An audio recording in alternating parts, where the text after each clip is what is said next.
Welcome. This lecture is a short introduction to deductive reasoning, and the subtitle, If Language Was Just Like Math All Along. Now, most of the time when we are endeavoring to discover truth about how the world is, we need to rely on our senses and experimentation, things like science. We need to do some sort of fact-finding in order to determine what bits of information about the world are true and what bits of information are false.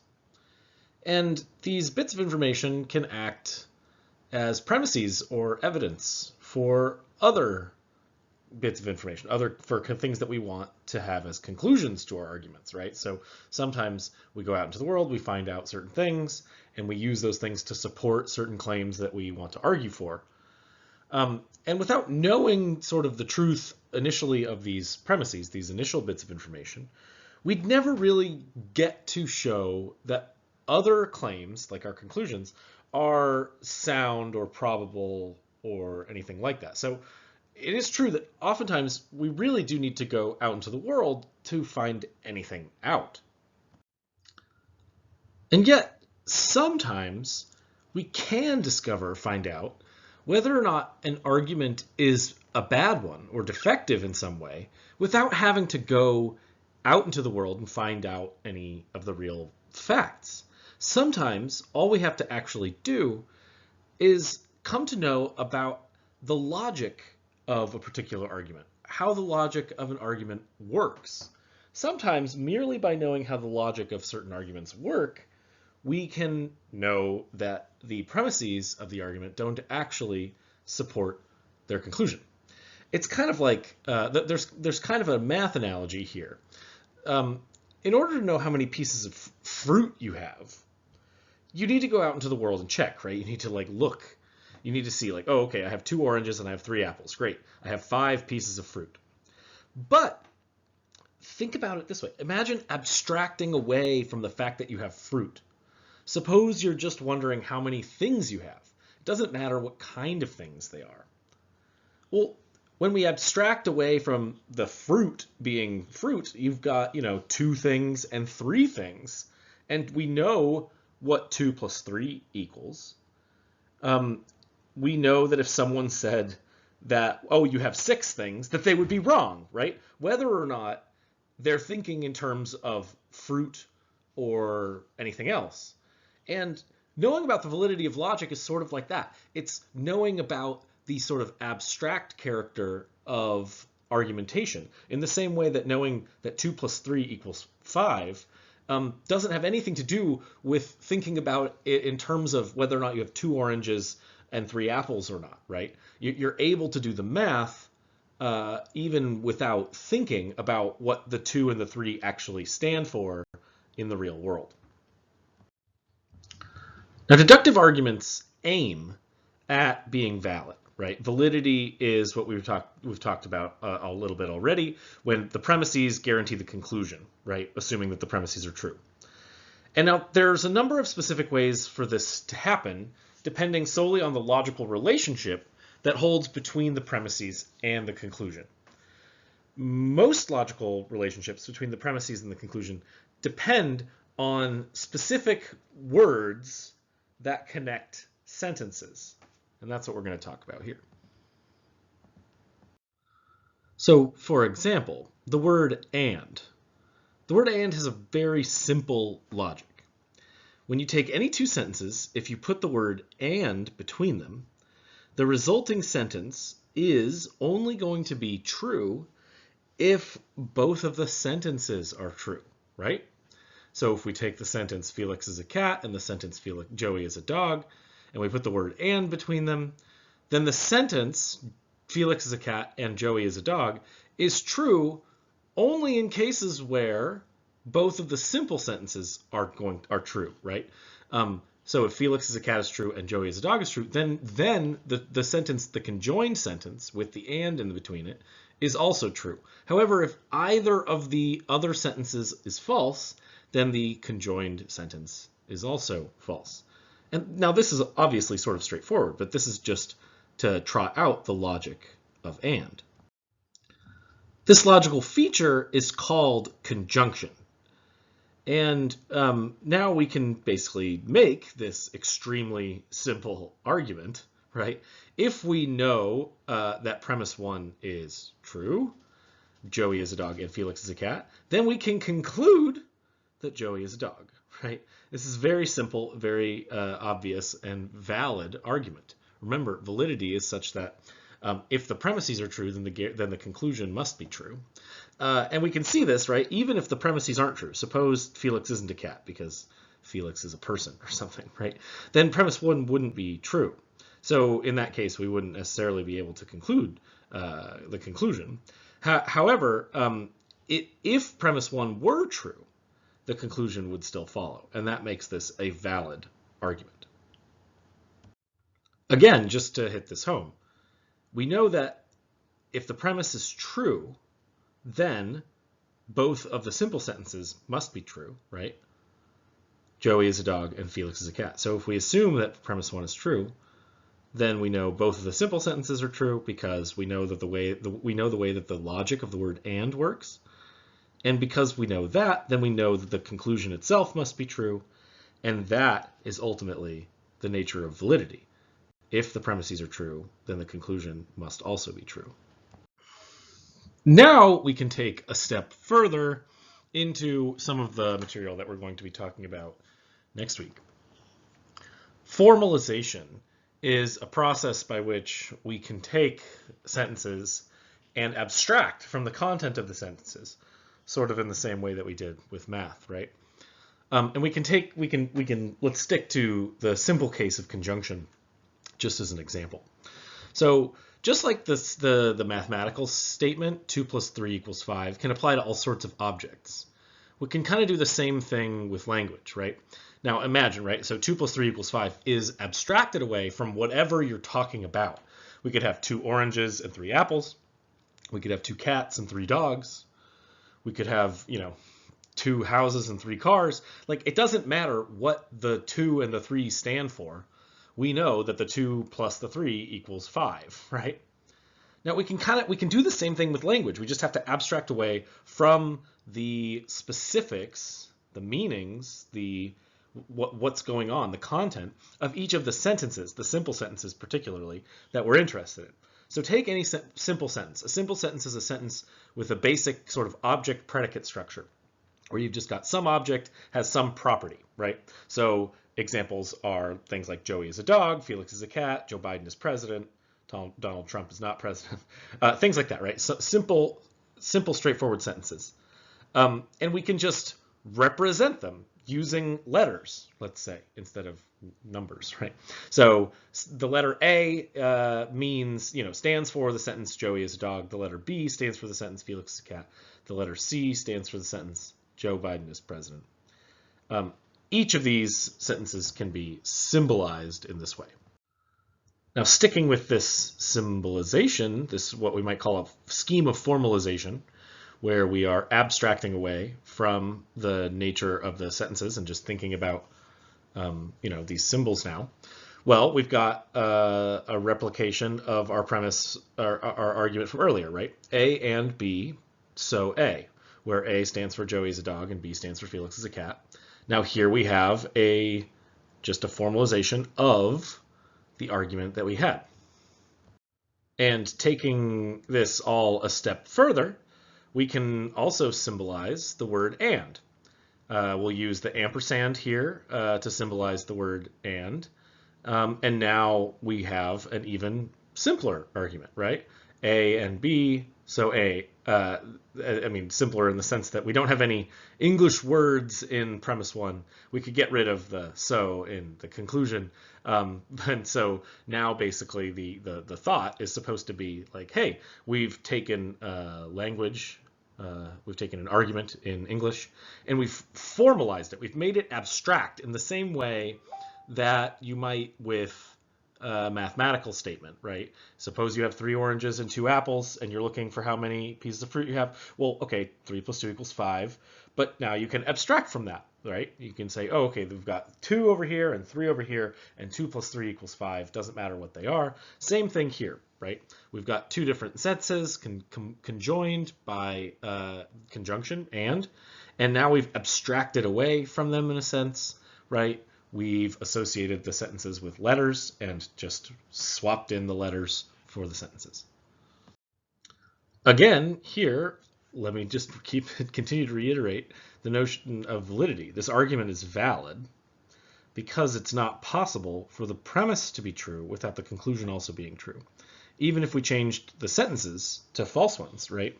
Even if we changed, like, Joey is a dog to Joey is a person. Joey isn't a person. He's my dog.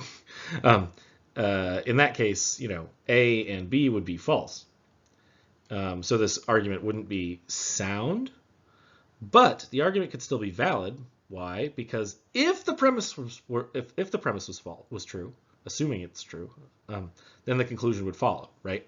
Anytime you've got these sentences, right, A and B, if you've got a sentence of that form where the logic, we're just worried about the logic of and the only thing that can happen, right, if sentence one is going to be true, is that both sentence A and sentence B have to be true. So A has to follow for this to be valid. And this is just an assumption that we're making, right? It's the same kind of thing, right? Suppose, like in a mathematical example, right, you've got 2 oranges and 3 apples, and that makes 5 pieces of fruit. If you swap out your 2 oranges for 1 banana, right, well, now you don't have 5 pieces of fruit, sure, but that doesn't make it a different, that doesn't make it different that 2 plus 2 doesn't equal 5, right? It's not like, oh, all of a sudden 2 plus 2 doesn't equal 5. No, you've now changed the actual facts of the matter, right? All of a sudden you've swapped 1 banana in for 2 oranges, and now you've got 4 pieces of fruit because it's 1 plus 3, right? But that's not the point here, right? The point here is even if the facts are different, right? Even if you've changed the specifics, now you have 1 banana instead of 2 oranges. That doesn't mean that 2 plus 3 doesn't equal 5 still, right? 2 plus 3 is still going to equal 5, kind of no matter what, because that's just how plus works. The same thing kind of goes here when we're talking about validity. The way that the argument is structured is going to guarantee in a certain way that the conclusion is true on the assumption that the premises are true. So now, besides using the ampersand to stand for and, we're going to, in the future, be using these other logical connectives, and we're going to be using these symbols for these connectives. And we'll talk about these in more detail as the class continues. But each of these phrases, each of these terms, ultimately has its own kind of logic. The word not, or what we call negation, is symbolized by a little tilde. It's a little squiggly line. And the tilde attaches to sentence letters in this way, right? You stick it out in front. So not a is what that sentence says.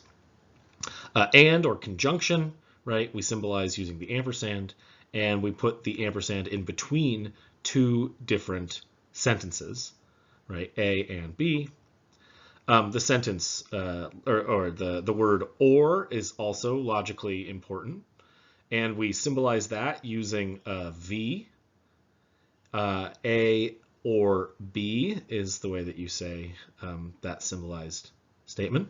And finally, the phrase only if. This is also interchangeable with the phrase if then in sentences of the form if blah, blah, blah, then blah, blah, blah, right? You can actually do it both ways, and we'll talk about that more as well. And that symbol in different logic books use different things. Sometimes they use arrows. Sometimes they use what's called a horseshoe, which is like a backwards letter C. In this class, we're going to be using just sort of V on its side, or it's sort of a bracket, like a greater than or less than symbol. This is the greater than symbol. And you can kind of think about it more as like an arrow, right? It's pointing from the left to the right. And basically the way that this sentence goes is A only if B is the way that that is stated. And each of these has their own logic. But yeah, so we're just going to use this symbol mostly because it's easier to type. If you had to handwrite all of this, we could use the symbol that all the other logic textbooks use. But in this case, it's just easier to type this little arrow, greater than arrow thing. So we're going to use that for the rest of the class. So now each of these logical connectives are going to attach to sentences, right? They're all going to go in between two sentences, except for negation, the not sign. The not sign always goes out front of a sentence. And to formalize, ultimately, sentences of English, right, or arguments in English, what we're going to do now is take all of the simple sentences and convert them into sentence letters, and then take all of the logical phrases, all of the words and, or, only if, or not, and change them into the corresponding symbol. So we'll have simple sentences without any sort of, are going to be sentences without any logical connectives, any logical words in them. We're going to change those to letters, and then we're going to change all of the logical symbols to, or all the logical words to logical symbols. And that's ultimately how we're going to formalize our language, and then we're going to use that to make arguments. Here's some simple examples. Take the sentence, we've got C, Joe Biden is president, and D, Donald Trump is president. Now we can negate the first one, right? Donald Trump is not president. Well, how are we going to symbolize that? Well, we take the simple sentence, Donald Trump is president, and we put the negation in front of it. Now, not D expresses the sentence, Donald Trump is not president. Or maybe another way of putting it is not the case that Donald Trump is president. Disjunction, where we've got the or, right? We can take the sentence, the two sentences, and put them on either side. Either Joe Biden is president or Donald Trump is president. And that's going to be symbolized basically just with the wedge, right? C or D. And then conditional, or the phrase only if, right? We can symbolize in this way, right? We take the sentence, Joe Biden is president only if Donald Trump is not president. Well, now we've got two sentences, and actually two of them are complex, right? With the whole thing, we've got Joe Biden is president only if, right? There's the logical word, and we've got Donald Trump is not president, the word not there being another logical word. And so how are we going to symbolize this? Well, we're going to use the little arrow director, and so we've got C arrow, not D, right? And that basically what that says is Joe Biden is the president only if Donald Trump is not the president. It's worth focusing on this last sentence a little bit more. Joe Biden is president only if Donald Trump is not president, right? The formalization C only if D, right? C arrow D here would not, it would be incorrect. It wouldn't be the correct translation. Because Donald Trump is not president contains the word not. We have to be careful and cognizant of all of the logical words that matter, and the word not is going to matter, as we'll come to see. Also recognize that putting the negation out in front of the whole sentence would not be correct, right? Because this wouldn't be the right place to put the word not. If the whole sentence said it's not the case that Joe Biden is president only if Donald Trump is president, then that would make sense, but that's not what it says. We're going to be returning to this to explain what's called levels of scope later. Now that we've gotten a little sort of primer on formalization, you can see what it's good for. And this is kind of the point of going through all of this, is that the formalization of deductive arguments basically helps us to find valid argument forms. Valid argument forms, basically simple arguments that are valid all the time. In the same way that 2 plus 3 is always going to equal 5, certain arguments that have certain forms are just always going to be valid. That means that they're always going to be such that if the premises are true, then the conclusion must also be true. And that's what we're looking for. If we can find valid arguments, then we have good reason for thinking that the arguments are good, and then we can check the premises to see whether or not the arguments are sound. So here's a really simple argument form that's valid, right? Take this argument. Either Felix is a cat or a dog. Felix is not a dog, so Felix is a cat. Now, what exactly do we have here? Well, we've got two sentences, sentence A and sentence B. Felix is a cat and Felix is a dog. And premise 1 can be formalized as A or B, right? Either Felix is a cat or Felix is a dog. Premise 2 says that Felix is not a dog. Well, we can formalize that by taking B and adding the negation sign in front of it, right? So we've got premise 1, A or B, premise 2, not B.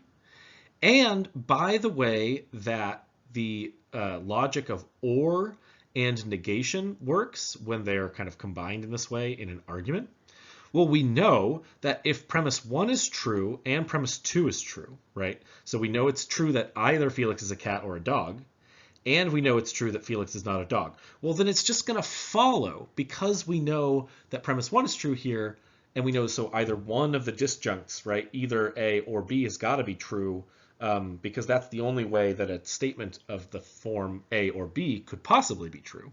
So now we know that A must be true. It must be the case that Felix is a cat. Here is another simple, valid argument form. If Joe Biden is not president, then Donald Trump is president. Premise 1. Premise 2, Donald Trump is not president.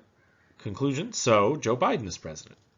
Now what we can do here is we can formalize this. So first we'll take Joe Biden as president as J. If you notice there, the word not has not been included there. And we'll take the letter D to stand for Donald Trump as president, similar to what we did earlier. And now the argument as formalized, right? If Joe Biden is not president, so not J, then Donald Trump is president, right? So we've got the, if it's the case that not J, then we've got the arrow and then D, right? If it's not the case that Joe Biden is president, then Donald Trump is president, right? That seems like that's probably what would have happened if Joe Biden hadn't gotten enough votes. Premise 2, it's not the case that Donald Trump is president. So Joe Biden is president. Now this is actually a little bit of a complicated argument form. It's a valid argument form that is called modus tollens, and we'll talk about that next week. But it works basically on the way that the conditional sentence works, the logic of the conditional, the if-then sentence in premise 1, and the logic of negation. Well, as it happens, if you have the negation of the second half of a conditional sentence, then what's going to happen is the negation of the first half of the conditional sentence will follow. And when you've got that, if you are following me now, what that means is that you would have the negation of the sentence Joe Biden is not president, and then that would be a double negation, right? So it's not the case that Joe Biden is not president would ultimately result in Joe Biden is president. If you didn't follow that, don't worry too much yet. Just, try to rewind and see if you can get it. But next week, we're going to be going over this stuff in more painstaking detail. Now that we know some basic deductive argument symbolization, we can talk about certain basic deductive argument forms. There's going to be two different kinds of forms of deductive arguments. There's valid deductive arguments and invalid deductive arguments. The four valid types of deductive argument that we'll be discussing here that use the symbols that we've been talking about are the form of modus ponens, modus tollens, a form called hypothetical syllogism, and another form called disjunctive syllogism. Whereas there are two invalid argument forms that are rather common. One is called affirming the consequent, and the other is called denying the antecedent. Before getting to these argument forms, it's helpful to discuss conditional statements. So there's lots of different kinds of arguments that use conditional statements. A conditional statement is any statement of the form if then, or that uses the word only if, right? So we've got the arrow. Modus ponens is the most basic argument form that uses conditionals, and it looks like this when it's symbolized. Basically, it says if P then Q, P therefore Q. Those three little dots in logic usually mean therefore and signify the conclusion. So here the two premises are if P then Q and P, and then the conclusion is Q. Conditional statements themselves are often called hypotheticals or hypothetical statements. Take the sentence, if it is raining outside, then the ground will be wet. Basically, this statement is suggesting that given the hypothetical situation in which it is raining, another condition is going to hold, namely that the ground will be wet. But think about it. With this conditional statement, is it so take the statement and ask yourself, is it true? If it's raining outside, the ground will be wet. Yeah, it is, right? That statement is correct, right? The ground is like always, if it's really raining outside, then the ground's going to be wet. It'd be very hard to keep the ground dry while it was raining outside. So that statement is generally true. And if that statement is true, well, does that mean that the ground is wet outside? No, right? Of course not. Why? Well, because the truth of the conditional expresses a connection between the two statements, but it's only under the condition that it's raining outside. So the truth of the conditional statement itself doesn't depend on whether or not it's actually raining outside. It could not be raining outside, and it could still be true that if it's raining outside, then the ground will be wet. So the conditional statement, the truth of the conditional statement depends on whether or not it expresses a true connection that holds between the two different parts of the statement, the antecedent and the consequent. Now, there are different kinds of connection that can be expressed between the antecedent and the consequent of a conditional statement. The antecedent is the if part, and the consequent is the then part of the statement. And these are a necessary connection, a sufficient connection, causal connection, and a counterfactual connection. There's lots more to be stated as well, but these are just sort of the obvious ones. A necessary connection would be if you had the conditional statement, if the car has gas, then it will run, right? The car having gas is something that the car needs in order to run. So it's necessary for the car to have gas in order to run.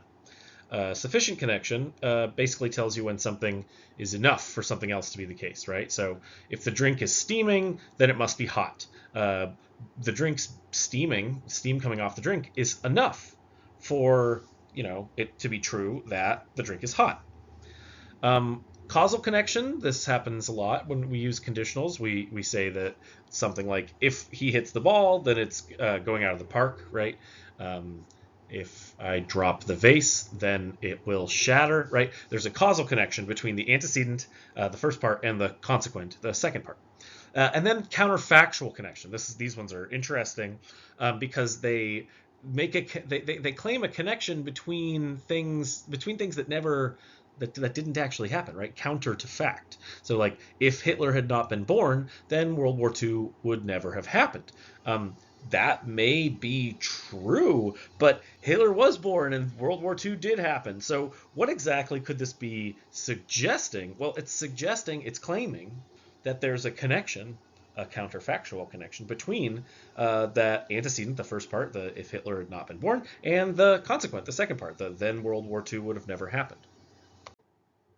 So now let's go back to talking about conditional arguments themselves. Modus ponens is the most basic form of a conditional argument, an argument that uses a hypothetical statement or a conditional. If P then Q, P therefore Q. If the sun is out, then it's daytime. The sun is out, so it's daytime. Really simple two premise, one conclusion argument there that uses the if-then statement.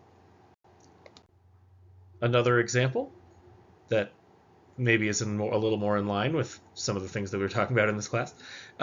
If jet fuel can't melt steel beams, then September 11th, 9/11, was an inside job. Jet fuel can't melt steel beams, so 9/11 was an inside job.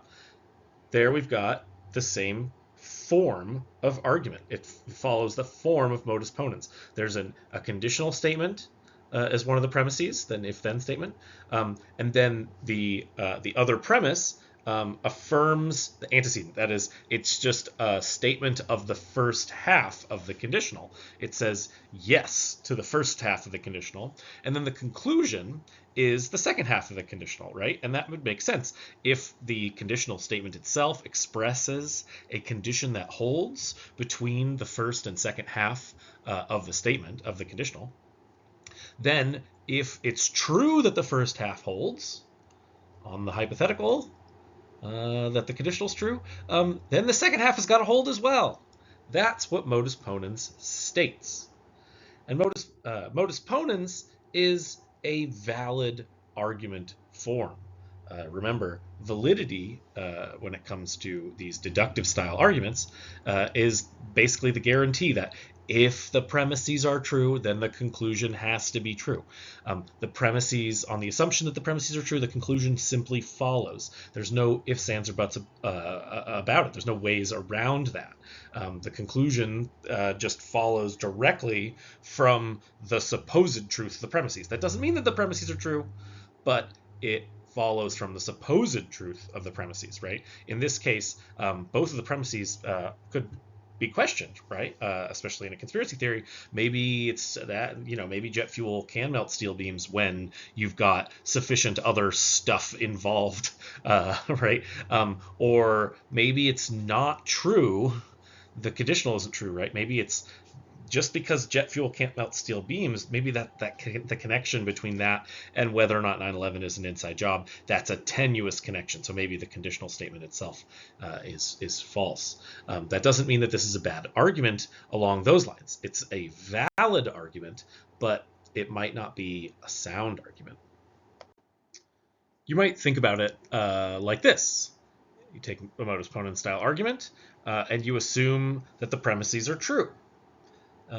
So if you're assuming that the premises are true, then you've got this conditional premise, which states that there's a connection between P and Q, and then you're also assuming that P is true. Well, if there's a connection between P and Q, we're assuming that's true, and P is true, then is it possible for Q to fail to be true?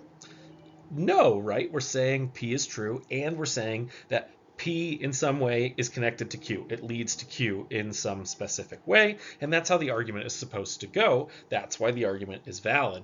You can't have a situation in which if P then Q is true and P is true, but Q is not true. That's what makes the argument valid. That's what makes this a special kind of argument. What makes deductive arguments, really, they're kind of robust in this way because it's not possible for the premises to be true and the conclusion to fail to be true. Another form of valid conditional argument is called modus tollens. It's sort of the reverse of modus ponens. You still have a conditional statement, if P then Q, but in this one, instead of having P as your second premise, you have not Q, the negation of the consequent. And then the conclusion is so not P. And the idea here, again, is the conditional statement expresses a condition that holds between P and Q, and then says, hey, well, guess what? Also, Q doesn't happen to be true, right? Q is not happening. And so if there is a connection between P and Q is not the case, then P must not be the case, right? So here again, if the sun is out, then it's daytime. It's not daytime, so the sun is not out. The conditional statement expresses a condition that holds between the sun being out and daytime, and then the second premise there says, hey, and it's not the second half of that statement, that conditional, so it's not the first f. So so if the consequent is false in the conditional statement, then the antecedent is also going to the antecedent is going to be false. The conditional statement is true. The second premise is true.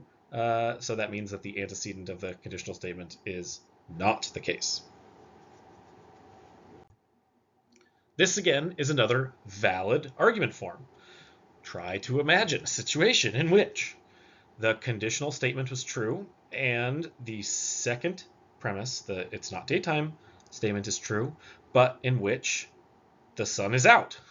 That couldn't be, right? You can't imagine a situation where if the sun is out and then it's daytime, and it's not daytime, but the sun is out. Making a version of modus tollens that's in the vicinity of something that we're thinking about in this class. If the pyramids were built by humans, then it would be obvious how they did it. But it's not obvious how they did it, so the pyramids must not have been built by humans. This is just how we get the Giorgio saying it was aliens, right? I'm not saying it was aliens, but it was aliens.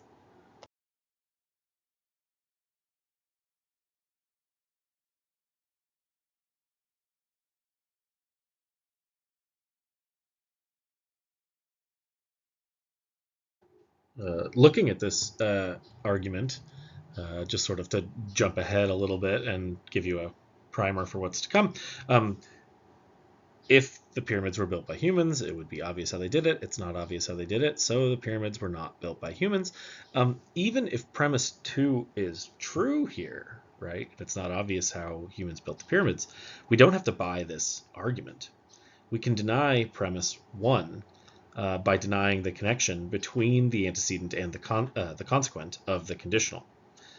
To do that, we're going to need to come up with a scenario where the antecedent is true, but the consequent is false. And you can kind of sort of always ask yourself when you have a conditional statement whether or not it's possible to imagine a scenario where the antecedent is true and the consequent is false. If it is possible, then that's probably not a great conditional, or that conditional might need to have other things in place for it to actually hold true.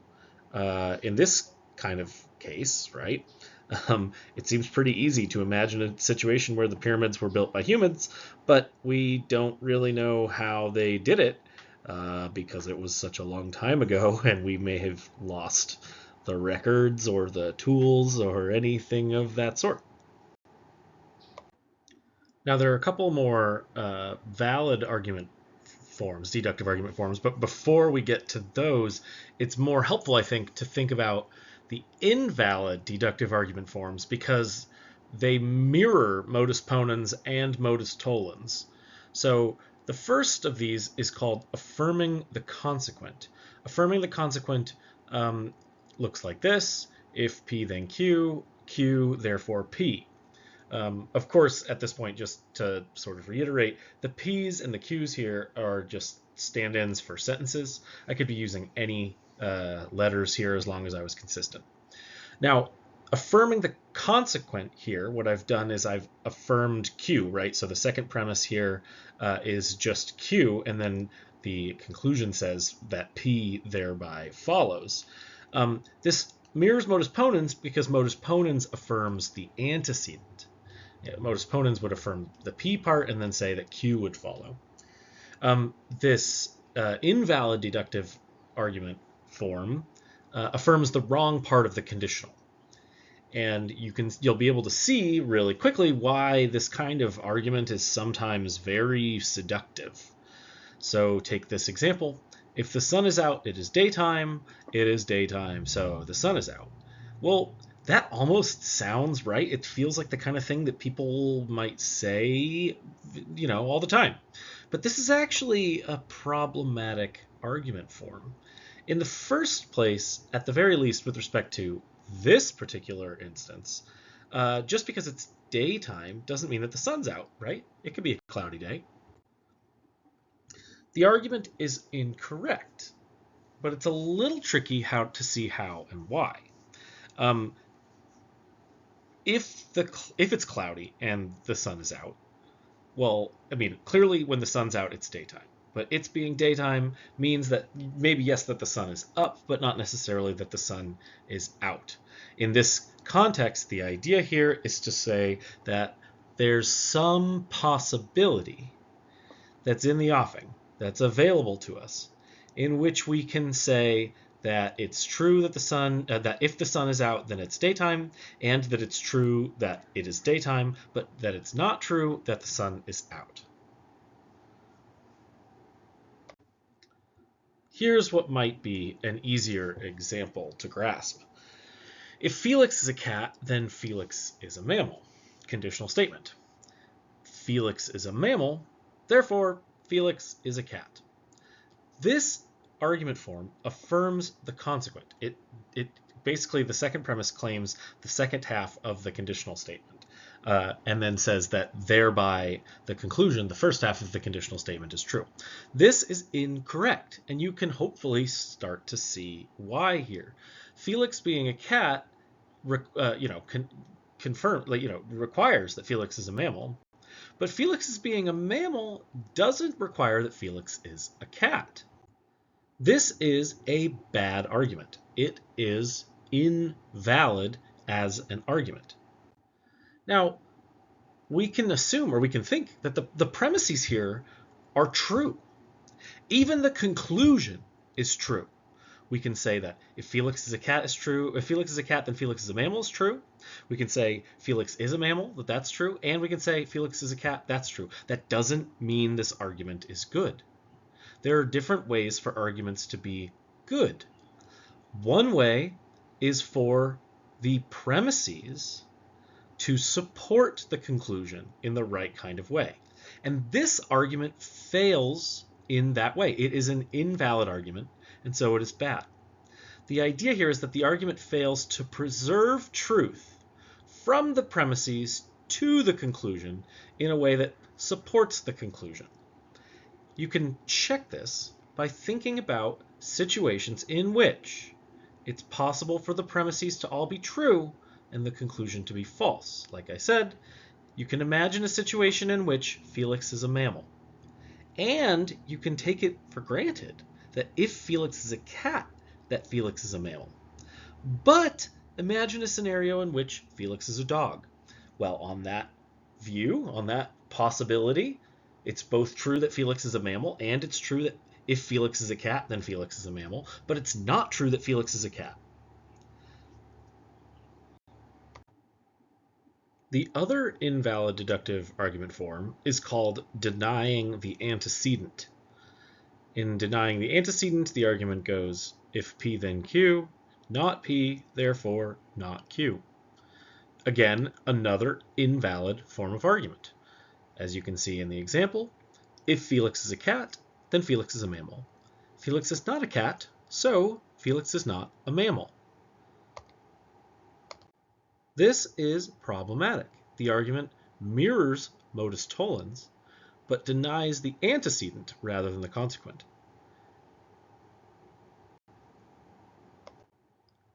In this argument, it is possible for the premises to be true while the conclusion remains false. That's true even if the premises and conclusion are all true. The idea is just this.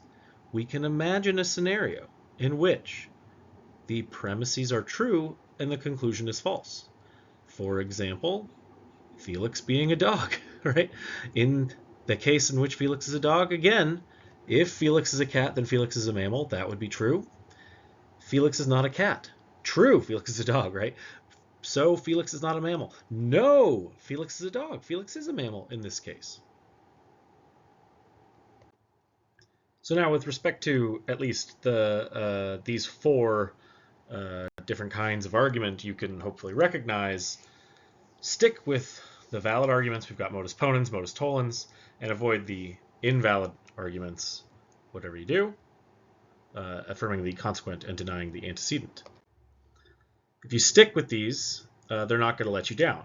This style of deductive argument is always good, just because of the way that it's formed. where you should always be avoiding this kind of argument. This is maybe the first place where you now have at your disposal a serious tool for criticizing arguments. If you ever come across an argument that is in the form of affirming the consequent or denying the antecedent, you can know that that argument is bad just because it follows an incorrect form of reasoning. Transitioning back now to two other valid forms of deductive argument, we have hypothetical syllogism, which is of the form, if P then Q, if Q then R, therefore if P then R. So you can see in this example, if I live in LA, then I live in California. And if I live in California, then I live in the US. So if I live in LA, then I live in the US. The connected conditionals here allow us to cut out the middleman. There's sort of like a transitivity going on here, right? From P to Q, suppose from P you can get Q, and suppose from Q you can get R. Well, then it turns out that from P you can get R, right? That's pretty straightforward when you think about it, but this style of argument kind of comes up a lot. The final valid form of argument that is relevant here is called disjunctive syllogism. And this is the only one that's not a valid deductive form of argument that we're going to be talking about that doesn't use a conditional statement. Instead, it uses a disjunctive statement, meaning a statement of the form P or Q, anything with the word or in between. Right, so here's the argument form, P or Q, not P, therefore Q. Or similarly, P or Q, not Q, therefore P. The basic idea here is that if we know a disjunction is true, right, so that's one of our premises, P or Q, if we know a disjunction is true, and then we know that at least one of the disjuncts has got to be true. So take this example. You either do your homework or go to the concert. You don't do your homework, so you go to the concert. Equally, it could go the other way. Either you do your homework or go to the concert. You don't go to the concert, so you do your homework. Knowing that one of the disjuncts is false means that the other has to be true. Further example, either Trump won or lost the election in 2020. Trump didn't win the election in 2020, so Trump lost the election in 2020, right? So we know either A or B, P or Q, right? And we know not P, so we know Q. Now let's talk a little bit about the distinction between validity and soundness. Valid arguments are good because they are of the right form. But just because an argument is of the right form doesn't mean that it's a great argument. It just means that the argument is good in that particular way. A great argument of a deductive sort is going to be one that is sound. A sound deductive argument is an argument that is both valid and has true premises. And given that we know validity is that if the premises are true, the conclusion must be true, that would guarantee that a sound argument has a true conclusion. We can have valid arguments that are not sound. Things like this weird argument. If the moon is made of green cheese, then my uncle is a monkey. The moon is made of green cheese, therefore my uncle is a monkey. This is a valid argument, but it is not sound.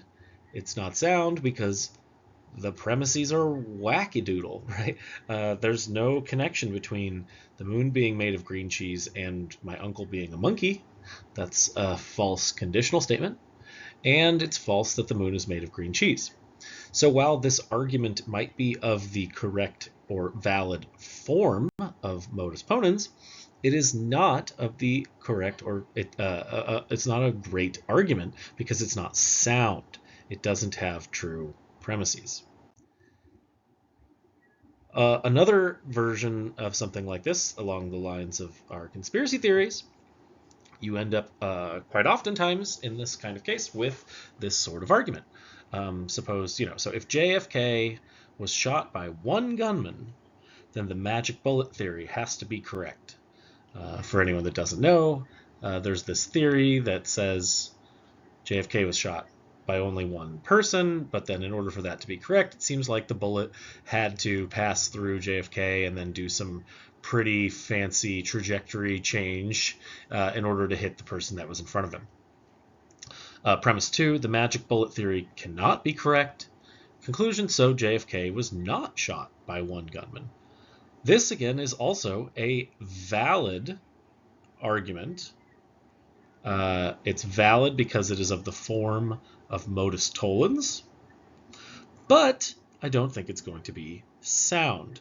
The reason that it's not sound is, it might be, premise 2 might be true. It might be the case that the magic bullet theory is incorrect, but that doesn't mean that if JFK was shot by one gunman, then the magic bullet theory has to be correct. That premise is probably false.